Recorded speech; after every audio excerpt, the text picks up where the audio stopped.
Welcome to r/relationships, where OP's wife is super duper obviously cheating. Our next Reddit post is from Zoso Cub. I'm a 42-year-old guy and my wife is 34. We've been together for 10 years, married for 7. My wife just returned from an overseas trip to Paris and London. She went with her married sister to visit their married cousin and their divorced cousin, who I guess is currently in a relationship. I picked her up from the airport today and everything seemed fine. While talking about her trip, she mentioned that she got hit on. That a guy approached her and asked her for her number and invited her back to his place, to which she responded, "Hell no." I was curious to see if they had exchanged texts just to see what was said, assuming it happened exactly as she said. In her texts, I saw one from Hinge, the type of confirmation text you get when creating an account. I was beyond surprised. I started shaking. I checked her internet search history and there was one for best dating apps in London. I checked her app history and she downloaded it all the way back in October 2023 and even paid the $49 subscription fee. I looked further and saw that she also downloaded Bumble as recently as March of this year. We have 2 young girls and I love her so much. Can you think of any possibility other than emotional cheating? Then OP posted an update. What a relief! I know my wife very well and we have a very healthy relationship. I knew deep down she wasn't capable of cheating, although I know that flirtatious DMs could have been a possibility. The app download from 2023 and the paid subscription was for a friend. I remember she actually told me about that and I completely forgot about it, so that checks. The Bumble in March was for meeting new friends, but she said that it was lame and gave up on it quick. The search and use of Hinge over the weekend was to find out where people go out since she wasn't local. Her sister actually said it was a dumb idea, and they ultimately didn't find what they were looking for. I know some of you will call me naive, but I never really thought that it was a possibility in the first place. I was very aware of her disposition during our talk, and at no time did she seem guilty. She seemed genuinely dumbfounded. Thank you to all who offered words of wisdom and support. Okay, OP. I honestly wish the best for you. I think you're more than naive. I think you're a little dumb. No one downloads Hinge and Bumble just to make buddies. Maybe F buddies. But you know what, dude? Whatever makes you happy, I guess. Whatever. Your wife is definitely cheating on you, though. Who pays a monthly subscription to just meet people to hang out with? Yeah, right, man. Our next Reddit post is from New Duck. I'm writing this from the bathroom because I'm literally hiding from the shame. I need to vent because I feel like I'm losing my mind. I'm a 27-year-old guy and my girlfriend is 26. We've been together for 3 years, and she's the most thoughtful person on earth. She remembers everything. Dates, my distant friends' names, exactly which foods I love and which ones I hate. I, on the other hand, am a disaster with memory. My brain is like a web browser with 50 tabs open, and half of them are frozen. Knowing this, I wanted to do things right this year. 2 months ago, I bought the perfect gift. It's a vintage first edition copy of her absolute favorite book, The Princess Bride, which was incredibly hard to find. I was so proud of myself for being so ahead of the game. The problem is, because I bought it so early, I hid it in a safe place so she wouldn't accidentally find it while we were cleaning or looking for stuff. I told myself, obviously, this spot is perfect. There's no way I'll forget this. Well, our anniversary arrived yesterday. We had a romantic dinner at home. She gave me my gift, an incredible watch engraved with our initials. I teared up a bit.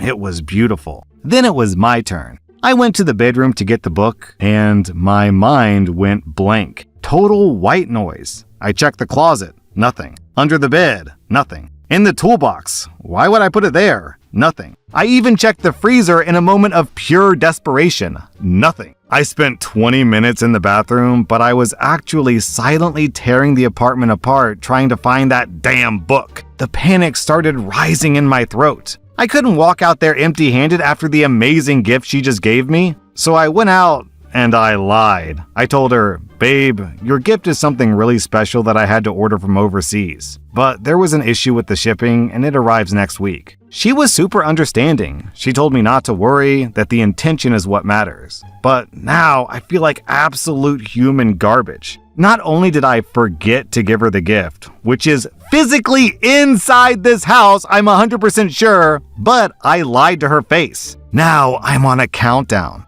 I have 1 week to find where the hell I hid that book before she realizes there's no tracking number and no pending shipment. I've checked places in my own house that I didn't even know existed. The worst part is that this happens to me all the time with small things, but I've never screwed up on this level before. I feel like my mental disorganization is starting to affect my relationship. And I'm terrified she's going to get tired of having a boyfriend who seems like he doesn't care, when in reality, I care too much. My brain just refuses to cooperate. I need advice on how to handle this with her. Should I come clean now and admit that I lost it inside the house? Or should I use this week to tear the apartment apart? How do I explain this without looking like I don't care? OP, you're not the only one. There were several stories of people who bought a bunch of Bitcoin, put those Bitcoin into a password-protected account or password-protected hard drive, and then forgot. Either forgot the password or forgot where they placed the hard drive, and now they've got like $50 million in Bitcoin sitting in a hard drive that they can't get access to. Also, have you guys seen The Imitation Game, the movie with Benedict Cumberbatch, where he plays like a master code breaker and he invents the computer? He plays Alan Turing. Well, that guy, Alan Turing, the guy who invented the computers, the guy's clearly a freaking genius. He famously buried all of his life savings in silver ingots in some wood, and he created some complex code that he thought that only he could solve that led to the location of the silver. But then he made the puzzle too hard and he couldn't figure it out. So he lost his life saving. A bunch of silver ingots are lost somewhere in the woods in England. Also, in doing research about the Alan Turing story, I found this story on Reddit. This is how stupid I was when I was a kid. I buried $20 in a wooden box that my grandfather gave me. I think it was a cigarette box popular in the 50s, now that I think back. Anyway, I put the $20 in the box and buried the box in my backyard. It's not a huge backyard, but the job is done, the money's safe. I thought. The next day, I went out looking for that box and just couldn't find it. I looked and looked, dug what I thought was the whole backyard up. I did this for a few summers. Couldn't find it. This was in the late 70s. I told my sister about it a few years ago, and she told me she saw me bury it and went out after dinner that same evening and dug it up. My heart ached so deeply for that $20 over the years. Our next Reddit post is from Eda Moonpie. This is so effing ridiculous, I don't know where to start. For as long as I can remember, my brother's been the golden boy, and I've been the screw-up. I'm obviously an accident birth. I had some difficulties in school, and by the time I came around, my parents were peaking in their careers and too busy for me, and my older brother was too old to hang out with me. About 2 years ago, Golden Boy introduced us to his girlfriend, Sarah. She's beautiful and tall and tragic. Exactly my brother's type. Sarah said that she was previously married, but her husband suddenly died from a rare heart condition. Basically, he dropped dead at the age of like 29. In the aftermath, she left her home state, went no contact with her family and old friends, moved across the country, and reinvented herself. This was like 4 years ago. Immediately, I did not like her. She seemed fake. It was just a vibe thing that I couldn't vocalize. But also, it didn't matter. My parents loved Sarah. Like, the moment they met her, they started including her in family vacations, birthday dinners, and within a few months, my mom was saying stuff like, "I think she's the one for your brother." Sarah has no social media. She has a super unusual last name, and over the past 2 years, I've Googled her from time to time. Some recent stuff comes up, like stuff related to her job, but nothing from before her move, and nothing related to her dead husband. Nothing comes up,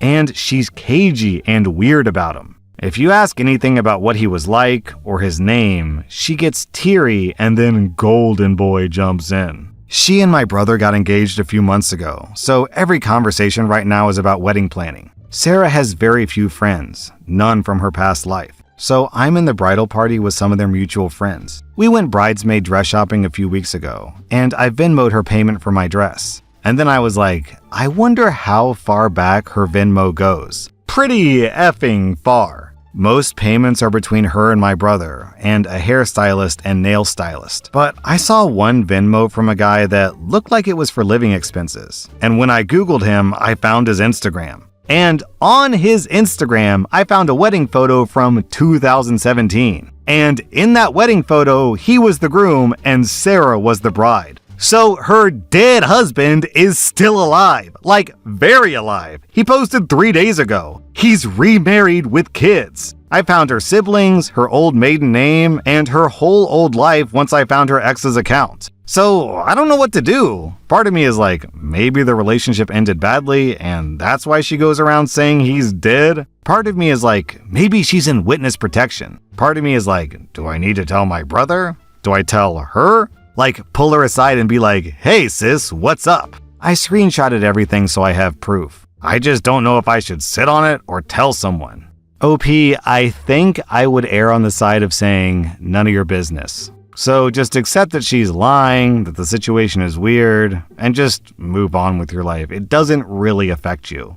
It's fairly juicy gossip and you shared it on Reddit, so that should be enough to get it out of your system. Our next Reddit post is from Salt Lamp Liquor. A couple of weeks ago, my partner and I found out that I was 4 to 5 weeks pregnant. We're struggling financially at the moment, as I'm a student and he lost his job in August, so we decided to go through with an abortion. We found out on Saturday, and the pills arrived on Wednesday. I planned to take the pills that start the abortion on a Thursday night after my classes were done for the week. I ended up missing some classes and leaving my internship early because I was throwing up often and felt extremely nauseous. The days leading up to Thursday were tough because of the nausea and anxiety I felt. My partner was there, but was emotionally distant as he spiraled about money several times during the week. Thursday night came and I was getting ready to do the pills. I was very anxious. The instructions said to take ibuprofen and Tylenol before starting. My partner didn't give me enough ibuprofen and told me to use his marijuana pen instead of Tylenol. We went back and forth as I was nervous to stray from the instructions, but ultimately I trusted his judgment. I came to regret that. The pain started almost immediately and quickly became severe. It was the worst pain I've ever felt.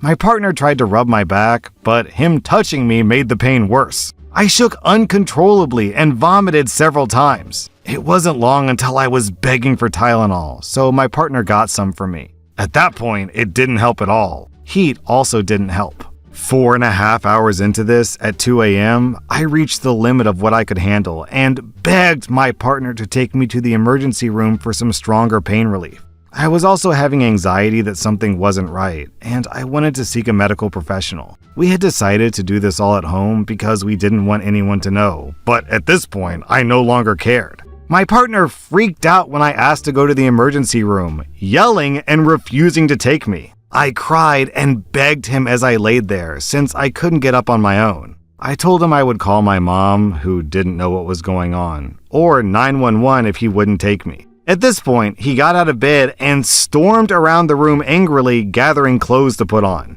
He continued to yell and try to refuse while standing in front of me, clenching his fists. He told me to just wait and see how I felt, but I felt like I'd already been waiting 4.5 hours. I ended up staying home, and the pain miraculously lessened 15 minutes later, enough for me to go to sleep. When I woke up the next morning, I was in pain but could manage better. I had this horrible sinking feeling about what had happened. I was shocked that he would yell at me and make me scared when I was so vulnerable and suffering. Our relationship hasn't been the same since, even though we've talked about it many times since. I just don't feel like I can trust him fully, although I want to. He's a wonderful person and has taken care of me many times in the past. I just can't believe he would refuse me medical care to protect his reputation. The following 4 days, I was in a lot of pain and bleeding significantly. He rushed to get things back to normal, directing his energy back to work and initiating intercourse Friday afternoon. I told him I wasn't ready, and even though he would accept it, he tried again several times each day.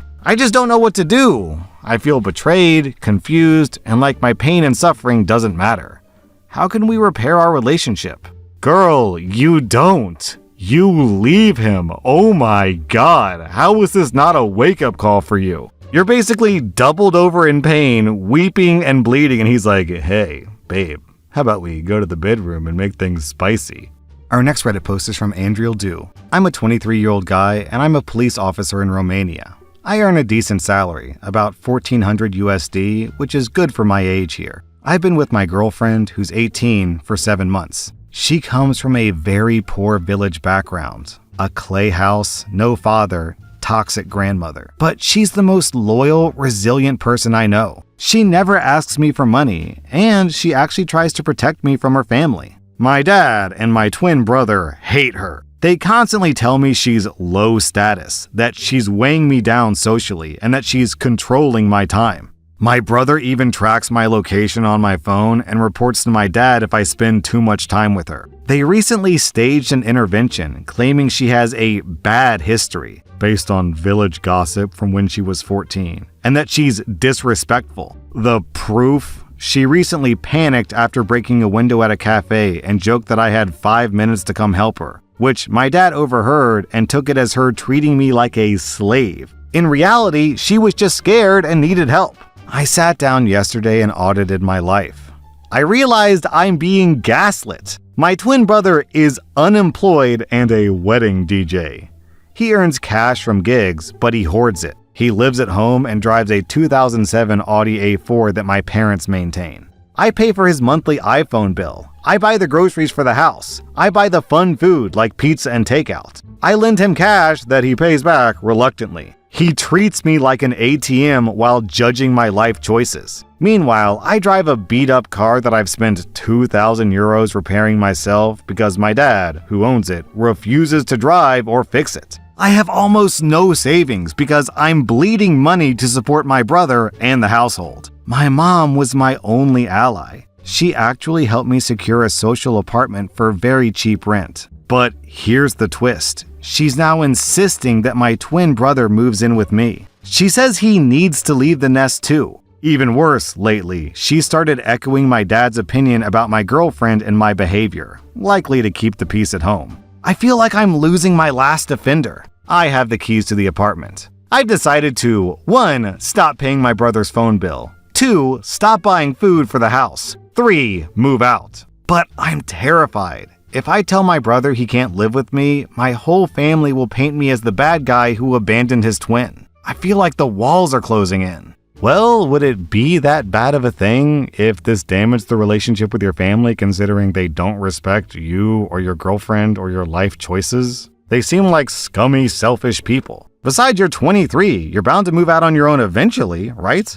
That was r/relationships, and if you like this content, check out my podcast where I publish the exact same episodes. Also, hit that subscribe button because I put out new Reddit videos every single day.